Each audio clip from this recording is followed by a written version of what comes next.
Bismillahirrahmanirrahim. Assalamu alaikum wa rahmatullahi ta'ala wa barakatuh. Kyawun yan uwa da abokanai na internet baki daya, barkamu da warhaka, barkamu da sake kasancewa tare da ku a cikin wannan channel mai albarka ta Cyber Exploit Hausa.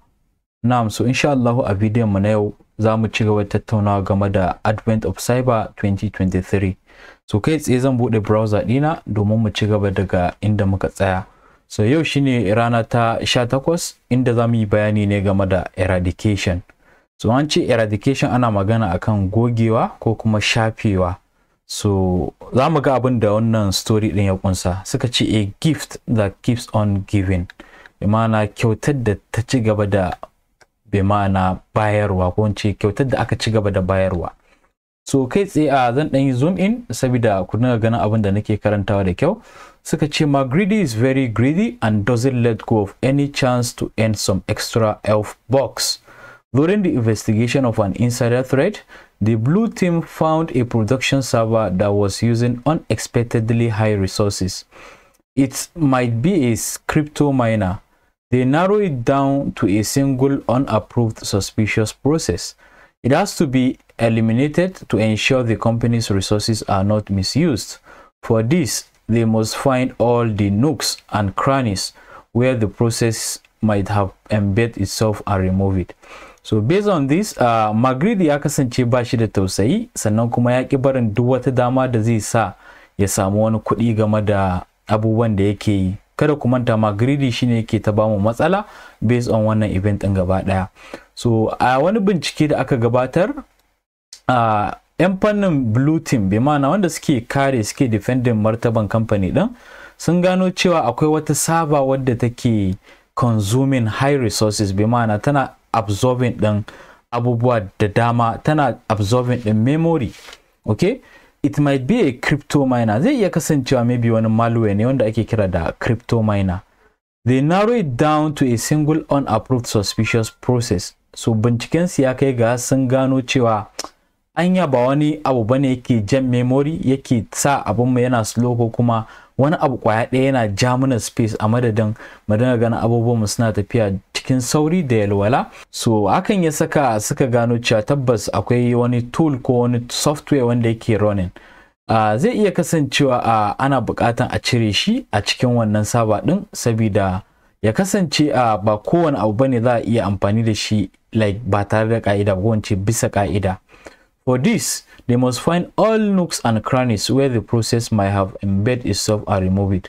Saboda haka suka shawarta cewa duk wani nakasu, duk wani process, unwanted process da yake running a cikin wannan server din, za su yi kokari ga su ga cewa sun yi isolating din shi, keɓance shi, sannan sun goge shi ma gaba daya.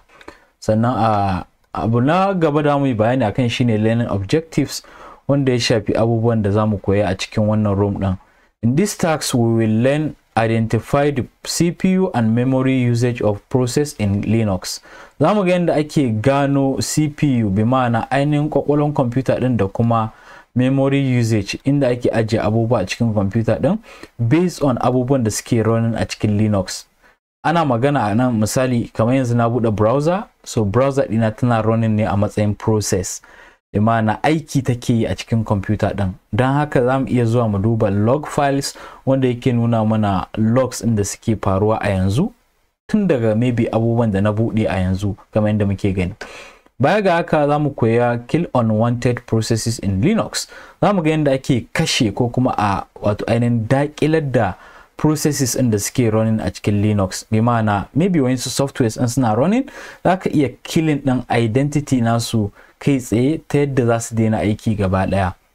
Find ways a process can persist beyond termination. Za mu kuma mu koya hanyoyin da ake bi idan maybe process ya ki goguwa, akwai hanyoyin da za ka iya bi ka goge shi.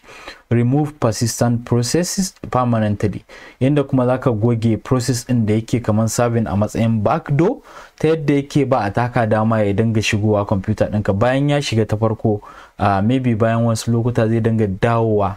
Wannan shi muke kira da backdoor. So idan ya kasance akwai processes din da aka yi persisting, bi ma'ana an yi elevating privilege, an yi planting din wani nuke ko kuma backdoor wanda zai ba attacker din dama ya dawo, za mu ga yadda ake goge wannan shi ma permanently. So kai tsaye zaka iya connecting zuwa ga machine din, amma abin da zan yi shine zamu danna akan start machine kafin mu ci gaba. Na'am, bayan mun danna akan start machine zamu jira ta bayyana kamar yadda kuke gani, sannan kuma zan yi full screen saboda mu dinga gani in a full way. Okay, na'am, zan yi scrolling sama domin mu ci gaba daga inda muka tsaya. So kai tsaye za mu identifying process din. Suka ce Linux give us various options for monitoring a system performance. Using this, we can identify the resource usage of processes. One option is the top command. So this command shows us a list of processes in real time with their usage. It's a dynamic list, meaning it changes with the resources usage of each process. So yadda zaka bi ka gane abin da yake run a cikin wato ainihin Linux operating system ɗinka shine ta hanyar amfani da top command a cikin terminal. So top yana baka dama ka ga duk wani abu da yake run a yanzu. Akwai abubuwa da dama da suke run yayin da kake aiki da computer ɗinka, wayannan baka ganin su sai maybe in kana Windows ne kayi viewing abin da muke kira da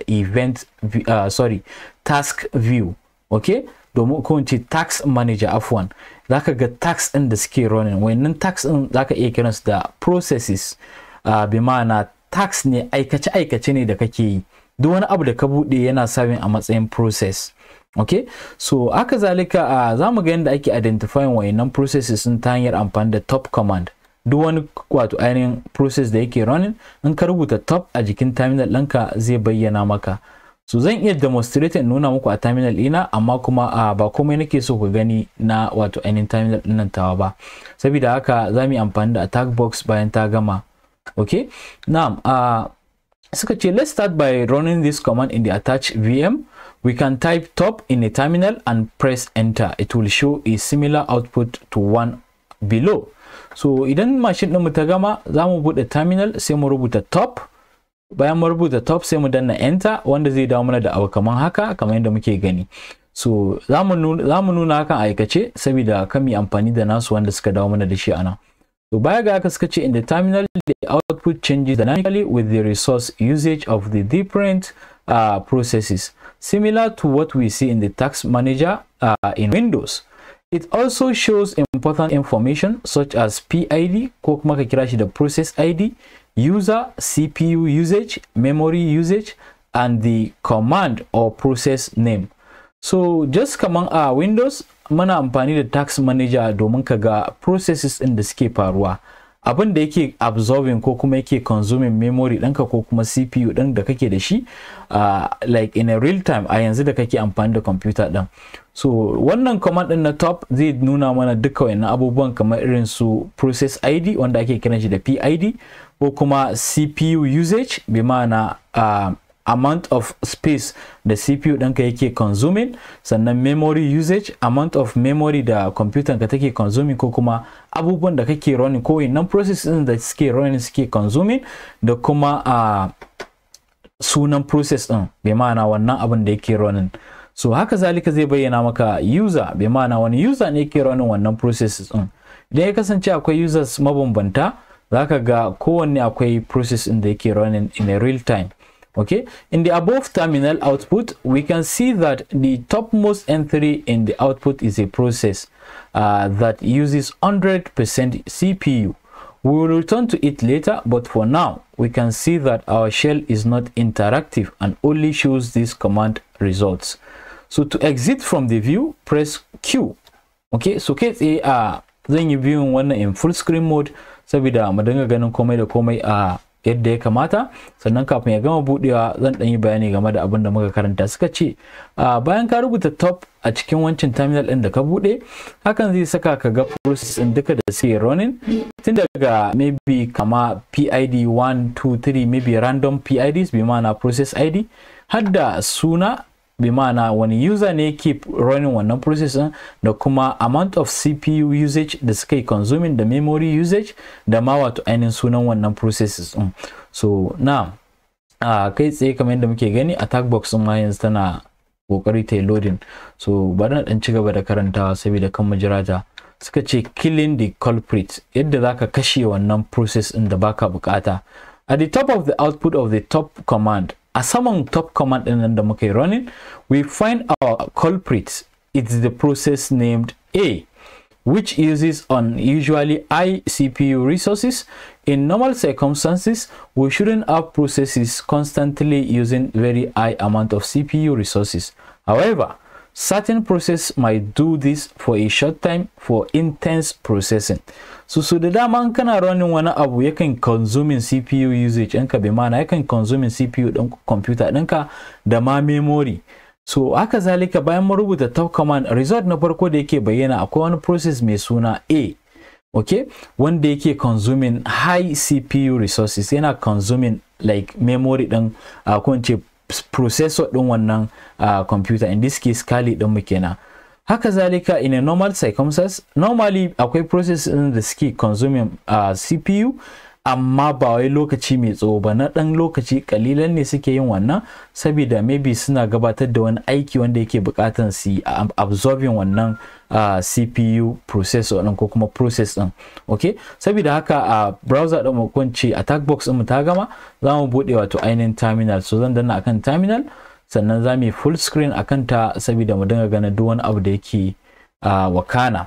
So zan yi control plus domin in zoom in, sannan zan rubuta top. So in na danna enter, wannan zai lissafa mana duka wayannan processes din da suke running. So kai tsaye kun ga top command, sannan ga uptime 5 minutes, bai ma'ana minti 5 kenan da kunna attack box din kun ce wannan machine din.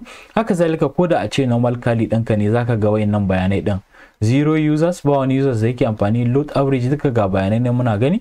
Tax 191 total, bai mana aikace-aikacen da suke running suke faruwa, sannan 2 are running or 3, wannan za ku ga yana canza time to time, sannan duka za ku iya duba. Sannan CPU usage gashi nan daban-daban za ku iya gani, memory usage, swap area shi ma ga yanan za ku gani. So abin da za mu lura anan shine in muka sa ido anan na farko,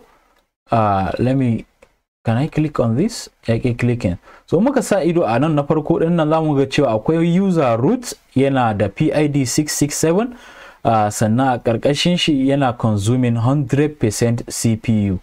So wannan yana amfani da CPU din wannan computer din ta Linux din nan da suka bamu, wanda is like unusual behavior. Like bai kamata ka ga haka ba, ko da ce ka ga haka ya kamata ya dinga sauka sosai. So amma ga daga 90 something zuwa 100% kawai yake kai mana. Bi ma'ana hakan yana nufin cewa wannan process name din A kenan yana consuming processor din wannan computer din. Haka zalika idan na scrolling, can I scroll? Nope, ba za mu iya scrolling ba. Za ku iya ganin like other processes in the suke running. So it means a wajen command din nan za ka iya ganin imma sunan process din, bi ma'ana kun ga cewa Python 3 yana running, mate terminal tana running, wannan terminal din da muka bude top command shi ma yana running, wanda shine muka rubuta muke viewing wayannan bayanai din. Haka zalika muna da system D, k-thread D, muna da RCU GP da sauransu, k-worker, duka wayannan muna gani suna running a yanzu. So suka ce domin mu fita za mu danna Q a jikin terminal din mu, ko a jikin keyboard din mu, wannan zai fitan mana da shi. Q yana nufin quit. So na danna, ban sani ba ko yayi. Can I hit enter? Da dukkan alamu kamar ta makale ne. Let me hello. Okay, so kamar ta makale ne. Okay, amma dai kamar ku yanda kuke gani gashi anan tana nuna mana cewa mun danna quit ko kuma quit. So I don't know why it's not showing. Okay, afwan. So bari dan ƙara mai girma kawai a madadin mai shi full screen saboda na ga yana consuming high CPU. Hello. So bari mu ci gaba da karantawa kafin nan ya dawo normal. Suka ce killing the culprit kamar yadda muke karantawa. The process we see here consistently uses 100% of the CPU resources. We can signify a hard-working malicious process like crypto miner. So like wannan A process ɗin da yake running yana absorbing ɗin 100% CPU ɗin da take kan wannan kali ɗin da suka bamu. Saboda haka like abu ne wanda yake faruwa ba tare da an tsammace shi ba. So hakan yana nuna mana cewa kaman malicious process ne, bi ma'ana akwai wani abu wanda bai kamata ya yi running ba kuma yana running. yana da hadari kenan, kamar abin da ake kira da crypto miner. Wannan malware ne. So we see that the root user run this process, the process name and the resource usage give us a suspicious vibe. And assuming this is the process unnecessarily hogging our resources, we would like to kill it. Disclaimer: in actual production servers, don't try to kill processes unless you are sure what you are doing. So sun ba mu shawara ne, like root user shine yake running wannan process din na A, wanda yake consuming 100% din CPU. Saboda haka hakan ya sa wannan abin zamu dan zarge shi kamar wani abu ne wanda yake da matsala ko yake da hadari game da web server din nan. So like abin da zamu yi shine zamu yi kokari mu kashe wannan process din daga aiki. Sannan suka ba mu shawara, suka ce mu kula a zahiri yayin da kake gabatar da penetration testing ko ethical hacking ko ma menene ko kuma a computer ɗinka, kada ka sake ka kashe process ɗin da baka san me yake yi ba, sai ka san me kake yi. Bi ma'ana sai ka san me process ɗin yake yi. Maybe wani abu ne mai muhimmanci da in kai killing ɗin shi zai iya causing problem. If we wanted to perform forensics, we would like to take a memory dump of the process to analyze it further before killing it, as killing it will cause us to lose that information. However, taking a memory dump is out of the scope here. We will assume that we have already done that and move to the termination. So idan da a ce za mu gabatar da forensics, bi ma'ana bincike game da wannan process din, abin da za mu yi shine za mu yi performing abin da ake kira da memory dump. Za mu yi dumping memory din wannan process din, za mu wato any extracting din wannan process din da yake running, kana sai mu zo mu analyzing din shi, bi ma'ana mu yi fata-fata da shi, mu gano shin ma me yake faruwa behind the scenes. So sai dai kuma mun riga da mun yi abin da ya shafi forensics a baya, bi ma'ana a event din nan na Advent of Cyber 2023. Wannan ba shi da alaka da wannan room din da zamu yi, sai dai kawai abin da zamu yi anan shine zamu yi kokari mu ga cewa mun dakilar da wannan process din da yake running. We can use the kill command to kill the process. Zamu yi amfani da kill command a jikin terminal ɗinmu domin mu dakilar da wannan process din da yake running. However, since the process is running as root, it's good idea to use sudo to elevate privilege for killing this process. Tunda wannan process din yana amfani da root account ne, ko mu ce root user, muna buƙatar mu amfani da sudo command domin mu kokari mu dakilar da shi wannan process din. Let's try to kill the process. Note that you will have to replace 2062 with the PID that is shown in your top command output. So za mu kuma zuwa ga attack box din nan, sannan za mu soke running din shi. One last time rubuta top, zan danna enter. Will that show? Okay, so now PID din mu anan is 667, sannan user din is root. So za mu yi amfani da sudo space kill space 667. Wannan zai daƙilar mana da wannan process din na A wanda yake running.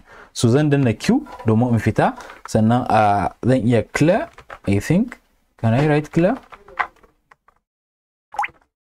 Na clear, then I can do sudo, zamu ce kill process ID shine 667. So zamu danna enter. So wannan kai tsaye ya kamata ya killing wannan process. In muka rubuta top again, zamu ga yayi killing ko bai killing ba. So kai tsaye kun ga another ID ya bayyana, bi ma'ana do the same process. So hakan yana nufin cewa akwai wani abu wanda yake running a background, wanda like an yi establishing na abin da muke kira da persistent ko kuma cron job ko cron tab.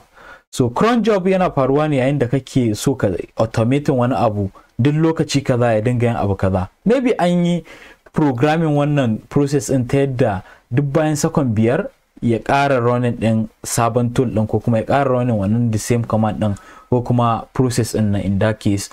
So in this case muna da PID 10. So yanzu ko da mun yi killing 2010, which is the PID process ID din kenan, za ta iya waye mana generating another PID. So let me type Q a jikin keyboard dina, sannan zamu sudo, zamu ce kill akan wato ainihin process shine 2010, zan danna enter.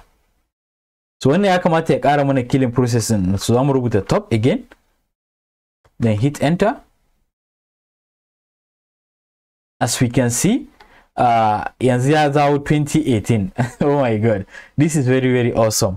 So za mu danna Q sannan mu koma mu ci gaba da karanta abin da suka ce mu ci gaba. So using this zai maka killing, and bayan ka haka za ga another ID ya bayyana. So kamar yadda suka ce, whoa, this process is still there. Did our command not work to or what? Wait, the PID has changed and so has the time. It looks like we successfully killed the process, but it has been resurrected somehow. Let's see what happened. So like kaman mun goge process din amma kuma still bai gogo ba, amma kuma process ID ya canza kamar yadda na nuna muku yanzu a aikace. So da kuma time din ma ya canza. Sai dai kuma kamar bayan mun kashe process din ya ƙara dawowa ya ci gaba da aiki. So bari mu ga me ya faru. Checking the cron job. Za mu duba abin da ake kira da cron job. So our first hint of what happened with the process will be in cron job. Cron jobs are tasks that we ask the computer to perform on our behalf at a fixed interval. Often, that's where we find traces of auto-starting processes. So abin da ake kira da cron job ya kasance aikace-aikace ne zaka ba computer ka ta dinga maka a madadinka a wani lokaci da ka bata. Misali zaka iya automating wani abu kace duk bayan sakon 10 ta dinga running top command. Zaka iya kirkiran script wanda zai maka haka, ko kuma ka ba shi cron job din da muke kira. Okay, so suka ce to take the cron job we can run the command cron tab tag L. A nice description is shown in the comment. Baya ga suka ce in the below terminal that can help us understand the cron job format followed by the cron job that are currently active. So za mu rubuta cron tab tag L wanda zai bayyana mana wannan abin da muke gani, bayani game da cron job din. Sannan kai tsaye za ku ga ya bayyana mana wannan kamar yadda ya nuna ana. Well, it looks like we have no luck finding our process here. We see that the only cron job run by the user are about running a VNC server. But wait, the process was running as root and each user has their own cron jobs. So why don't we check the cron job as the root user? So let's switch user to root and see if we find something there. We first switch using sudo su to switch to root, which switches our user to root. Then we check for cron jobs again. So bari mu koma can practically domin mu yi shi. So zan yi clear anan, sannan za mu rubuta cron tab space L. So rubuta cron tab minus L ko kuma tag L wanda zai mana listing din duk wani cron job da yake running. So ba 0L ba, zai kasance minus L. Za mu danna enter. So kai tsaye wannan abin da yake shine zai bayyana mana cron jobs din da suke running a bayan wayansu lokuta. So kamar yadda muke gani a can kasa duka wannan hash in comment ne ga wanda maybe suka san bash scripting ko kuma suka fahimci abubuwa irin wannan. So a ƙarshe muna da at reboot sudo run user tag L ubuntu tag C VNC server column 1 depth kaza. So wannan abin da yake shine duk lokacin da aka yi rebooting computer za ta yi running din wani command wanda ake kira da run user with sudo privileges, sannan user din shine ubuntu, tag C shine VNC viewer da sauransu. So wannan mun ga cewa Python ne yake running kamar yadda muka gani ana, da kuma wato ainihin VNC server da take running wadda take connected maybe to other machines. So hakan kamar yana ƙara fahimtar da mu cewa Magridi ya kirkira wannan cron job din ta yadda zai samu persistent, zai samu always yana connecting da wannan server din ko da a ce an yi killing processes din. So bari mu ce wa da karanta me suka ce mi za mu ce sudo su domin mu koma root, because anan mun yi running ne a matsayin ordinary user. Saboda haka za mu ce sudo su to wato ainihin divert to root account, kana sai mi cron tab tag L domin mu ga process din da suke running a matsayin root. So duk da cewa wancan process A din nan da yake running yana running ne a matsayin user root, saboda haka zamu ce sudo su switch user shine yake nufi da su, wance shi ake nufi da su. So kai tsaye yanzu mun koma root kamar yadda muke gani, root at TryHackMe. Now root kamar yadda na muku bayani a baya has all privileges, yana da dama in ya goge abu ta gogu, in ya canza abu ta canza a wannan computer din. Unlike standard user, in ya goge wani abun bata gogu ba har sai root ya bashi dama. okay, so wannan shine wato ainihin Swiss Army user wanda ya fi kowane user power da ƙarfi. So zamu rubuta cron tab tag L akan wannan account din na root. So kai tsaye abin da muke gani ba wani abu da yake running anan, like nothing is happening. What is going on here? So based of that, kamar yadda muke gani suka ce well, tough luck, no cron jobs running here either. What else can there be? Like bayan mun yi running wancan command din ba wani abu kuma da yake running. An kun lura ba wani attribute ko kuma wani time ko wani abu da aka yi specify a can kasa. Duka wannan da muke gani comments ne wanda bayan an yi running abun it will not execute. Checking for running services. So yanzu mun duba processes, mun ga process din, sannan mun duba cron job, mun ga ba wani cron job da yake running. Saboda haka tunda wancan process din yana consuming space, yana da kyau mu duba services din da suke running. So akwai bambanci tsakanin process da service. Okay, maybe we should check for running services. That might bring the process back, but the process name is quite generic and doesn't have a good hint. We might be clutching at straws here, but let's see what services are running on the system. So to do this, we use the systemctl list unit files to list all services.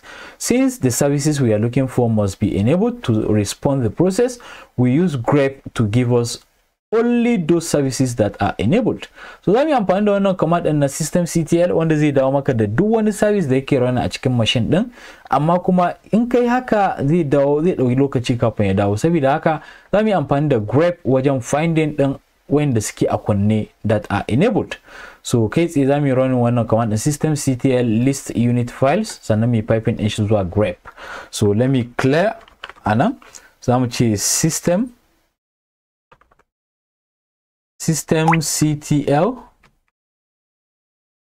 sannan mu ce tag list. I think that is the command, list unit files. Okay, so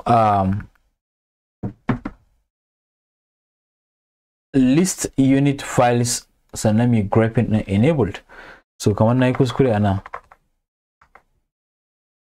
so mu ce list unit files. Well, na yi kuskure. I don't know why wannan VNC din take, ko ce wannan attack box din take dan yin slow.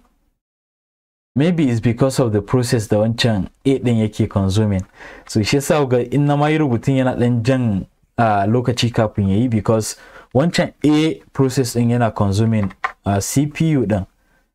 So I think za mu yi amfani da list unit wato ainihin users unit files. Okay, sannan za mu yi piping din shi zuwa grep, sannan mu yi searching din enabled. I think there's D there, so za mu danna enter. So muka danna enter, wannan zai lissafa mana duk wani service da yake running a cikin wannan machine din, kana sai dawo mana da wayanda suke a kunne kai tsaye. So as you can see, still machine din tana slow because process din can yana jan memory din. Saboda haka bayan na danna enter ga yana daukar lokaci kafin ya dawo mana da abu. So amma kafin nan, let's continue reading what we have there. So we do find something suspicious here. It looks like it has a strange name for a normal service. Let's get more information about this service, starting with checking its status. So like wancan command din ya dawo mana da wani service wanda bai kamata ya running ba, saboda haka zamu ƙara enumerating, mu ƙara diving zuwa ga wato ainihin maga status din wannan service din, yana running ne ko baya running, active ne ko inactive. So saboda haka anan in kuka sa ido kuka ga duka wannan da ordinary services da suke running, kana idan na dan scrolling sama maybe we might see something suspicious. So yayin da nake scrolling muka sa ido, maybe you can see something that is related to that A process. So duka wannan they have something doing. So hello, afwan, system din tana slow ita kanta. So in muka ci gaba da scrolling, maybe we might get something. Ina scrolling sama ne har yanzu. Okay.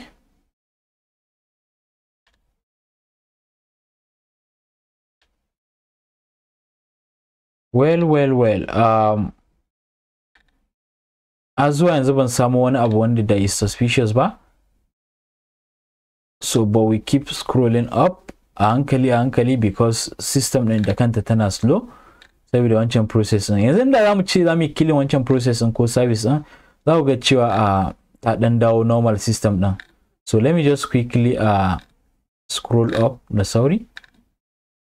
Maybe we might find that process.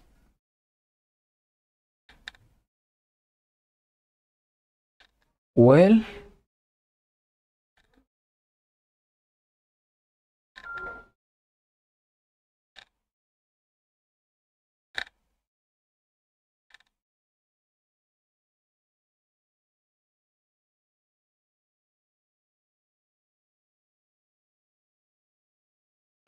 so I think it takes a lot of time. Let me just full screen this saboda mu ga abubuwan da suka bayyana da kyau. So da duka alamu kaman processes din suna da yawa kwarai da gaske, kunci services din da suke running suna da yawa. So saboda haka za mu ta scrolling har zuwa matakin da za su nuna mana abin da ya kamata mu gani wanda yake is very suspicious. So yanzu ina scrolling sama ne. I don't know whether we've arrived at that process. So all of these are service, sorry, nature process. All of these are services that are enabled by default. Maybe user then activated. So kawo yanzu har yanzu bai samu muna wani process ba, amma as we keep scrolling, let's go up.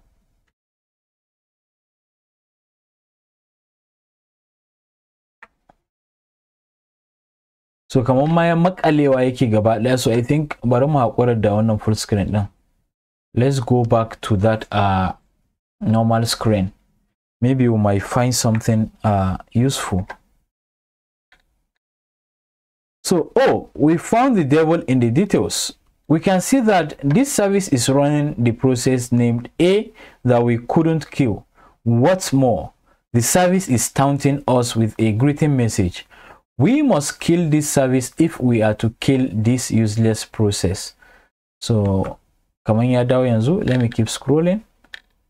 Maybe we can, okay, so like wannan shine farkon command din da muka yi running. So with that, let's scroll down now. So kamar yadda suka ce service din ya fara da A ne, I think zamu iya grabbing A domin mu samu exact process, sorry, service din. But it takes time a lot.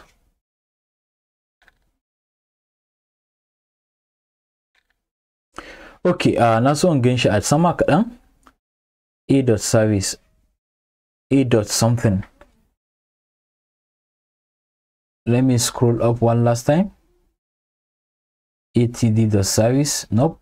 Okay, so kai tsaye kamar yadda muke gani muna da a-unkillable.service, bi ma'ana wannan shine service din da muke nema wanda yake running by default. Zamu ga cewa is enabled. So like wannan yana da kyau mu taking note din shi, saboda haka zan yi right click sai in yi copy akai.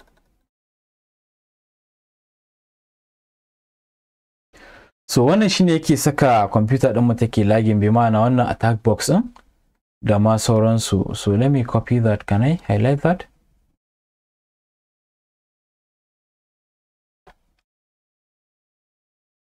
So let's continue tunda dai kaman ya makale yanzu.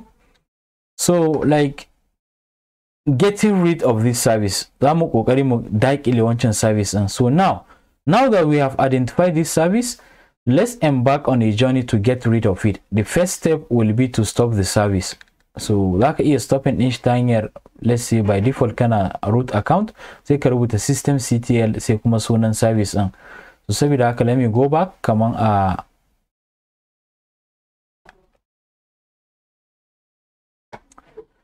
duk da haka kaman is not can I right click anan? Hello. So hello, like unkillable.service. So okay, let me just narrate suna. Let me clear the screen. Clear, Control L to clear the screen.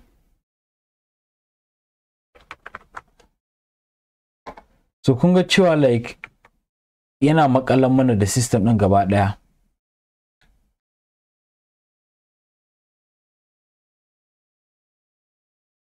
We don't need that.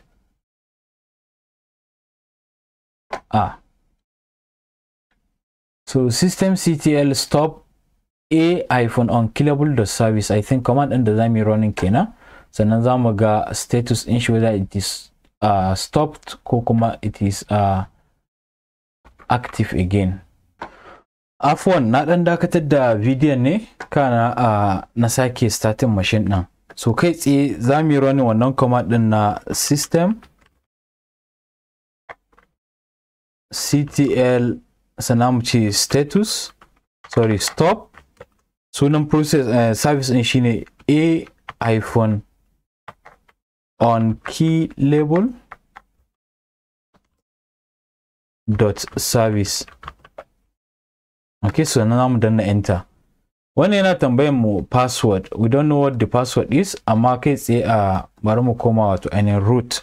Zamu ce sudo su to switch user to root. Kana sai mu sake running wancan command din. Zamu ce systemctl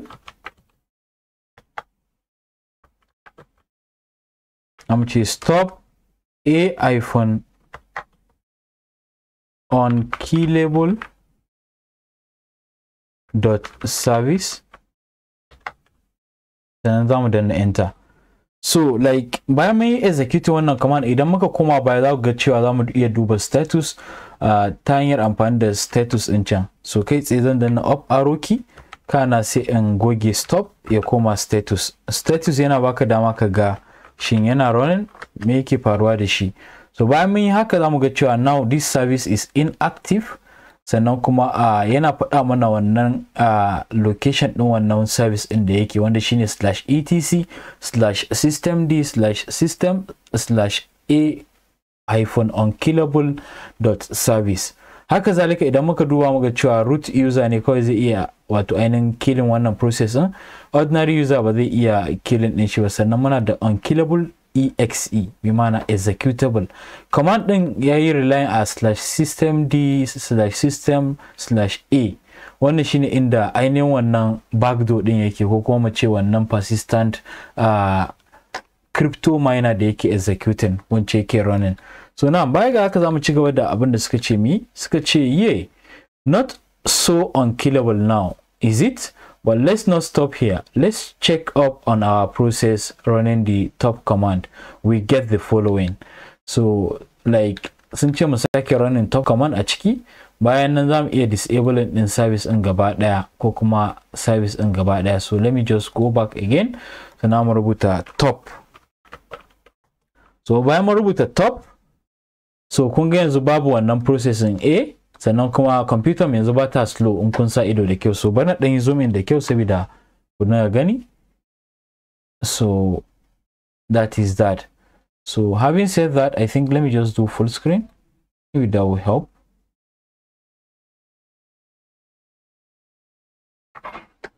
Zamu koma mu ga me suka ce mi. So ba mun running top command suka ce like ba wannan processing again.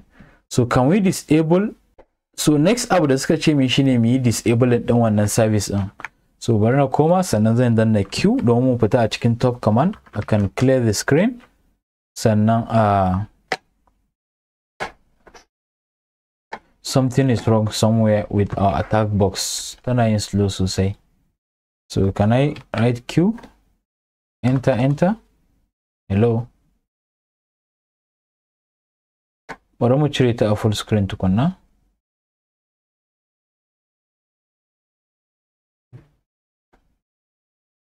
Then zan yi clear.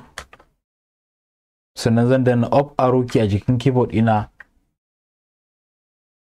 Kana sai mi disable din wannan service din gaba daya. yanzu ba stopping ba. Bayan mun yi stopping zamu iya disable din shi daga aiki. Disable, sai mu danna enter, wanda yana ce mana removed the service at this path. Okay, so yanzu mun riga da mun yi removing din shi. Zamu iya tabbatar da haka ta hanyar running din systemctl with the status command. Muka danna enter, za ku ga cewa now it is inactive entirely. Hasali mun riga da mun goge shi ma gaba daya. So going back to our notes, suka ce alright, we can see that the status is still loaded but is disabled. Okay, like status is loaded kamar yadda suka ce anan loaded, but amma kuma an yi disabled din shi, ba zai iya aiki ba, is dead. Okay, the problem is that the service is still present in the system. To completely eradicate the service, we'll have to remove the files from the file system as well. Let's do that. Here we see the location of the service in this path. Okay, got path and now. So location is system /etc/system d/system/sunan service.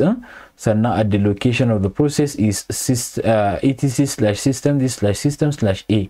To permanently kill the service, delete the let's delete these two files. Wanda shine zamu yi amfani da rm space rf akan sunan path din, sannan still rm space rm akan wannan path din.